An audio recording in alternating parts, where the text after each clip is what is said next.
March 5th, 1770. A cold Boston night. Snow turning red.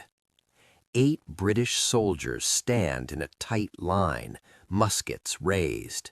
In front of them, an angry crowd of American colonists, shouting, throwing ice, hurling insults. Then suddenly, a gunshot cracks the silence. Seconds later, 5 colonists lay bleeding in the snow. And within weeks, the most famous patriot in America would turn the shooting into propaganda, while the future president of the United States would defend the British soldiers in court. Yes, you heard that right. The event that helped spark the American Revolution was defended by John Adams himself. So what really happened that night? Who fired first? Was it murder or self-defense? And how did this chaotic street fight become the spark of a revolution? Let's go back to Boston, before America even existed. Welcome to Boston, 1770, a bustling port city in Massachusetts and one of the most rebellious places in the British Empire. But here's what most people don't realize. The American Revolution didn't begin with grand speeches or heroic battles. It began with taxes. Lots of taxes. In the 1760s, Britain had just finished the expensive 7 Years' War. The British Empire was drowning in debt, and someone had to pay. That someone? The American colonies. Enter the Stamp Act, the Townshend Acts, and a parade of taxes on paper, tea, glass, and everyday goods. Colonists were furious, not because they hated taxes, but because they had no representation in Parliament. No taxation without representation. You've heard the phrase, but in Boston, it wasn't just a slogan, it was a threat. And tensions exploded. Protests turned violent. British tax collectors were attacked. Effigies burned in the streets. So in 1768, the British government made a decision that would change everything. They sent soldiers. Thousands of miles from home, red-coated troops marched into Boston Harbor to keep the peace. But imagine this for a moment. You wake up one morning and your town is suddenly occupied by foreign soldiers, armed, watching, patrolling your streets. How would you react?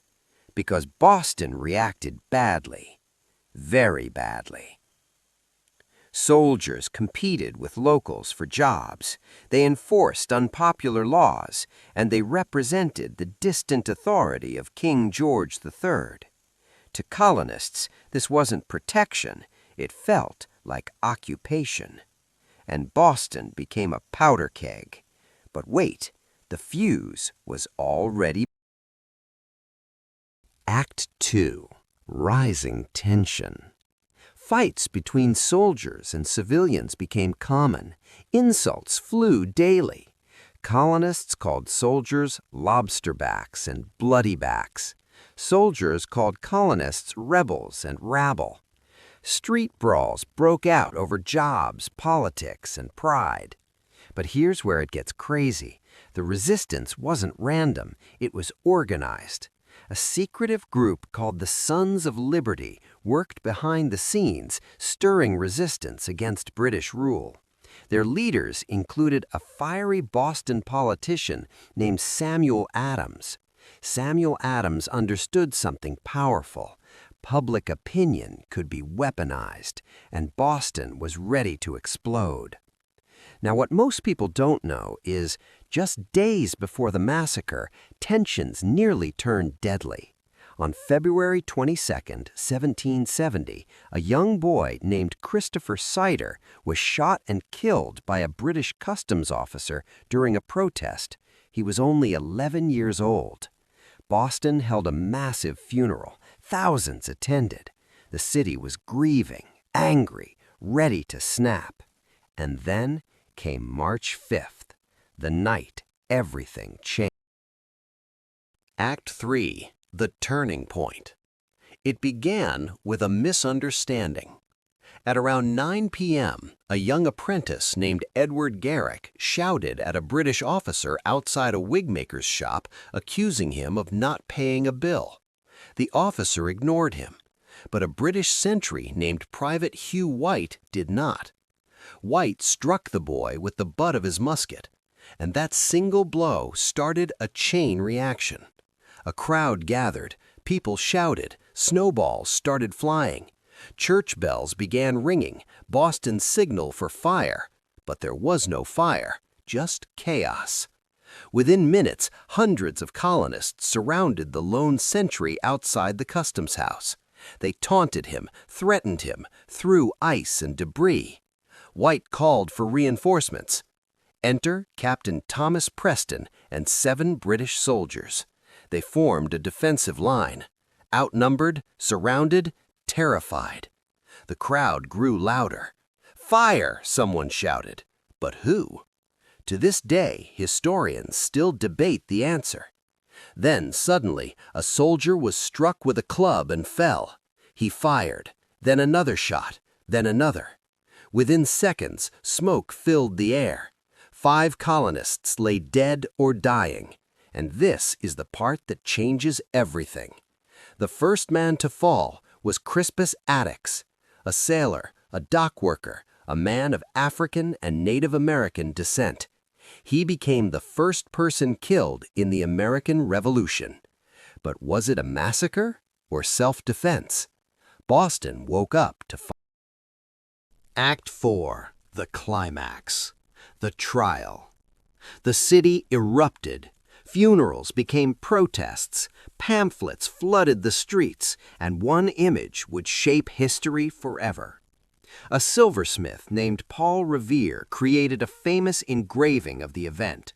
It showed British soldiers firing in perfect formation into a peaceful crowd. The title? The Bloody Massacre. But here's the twist. The engraving wasn't accurate. It was propaganda. And it worked brilliantly. Colonists were outraged. British soldiers were arrested and charged with murder. And then something shocking happened. The soldiers struggled to find a lawyer. No one wanted to defend them. Until a Boston patriot stepped forward. Future U.S. President John Adams. Yes, a revolutionary hero defended the British. Why? Because Adams believed in the rule of law. He said, "Facts are stubborn things." Adams knew the trial would decide more than guilt. It would decide whether America believed in justice. During the trial, witnesses testified about the chaos, the snowballs, the clubs, the fear. Adams argued the soldiers acted in self-defense, and in December 1770, the verdict shocked Boston. 6 soldiers were acquitted. 2 were found guilty of manslaughter, not murder. They were branded on the thumb and released. Justice or betrayal? Americans were divided, but the story was far from. Act 5, Aftermath and Legacy. Here's the truth most textbooks skip. The Boston Massacre didn't start the revolution, but it changed the story. Samuel Adams and the Sons of Liberty turned the event into a rallying cry. The phrase Boston Massacre spread through newspapers across the colonies. Fear turned into unity, anger turned into identity, and 5 years later, shots were fired at Lexington and Concord. The American Revolution had begun. So what does the Boston Massacre mean today? It reminds us that revolutions don't begin with wars. They begin with stories, with public opinion, with propaganda, with how events are remembered. Was it a massacre? A riot? A tragic misunderstanding? Historians still debate it. But one thing is certain. On a snowy Boston night in 1770, 5 deaths changed the course of history, and the path to American independence had. If you enjoyed this deep dive into the real story behind American history, Hit subscribe because the next episode might completely change how you see another moment you thought you understood. History isn't just what happened, it's what we choose to remember. And trust me, we're just getting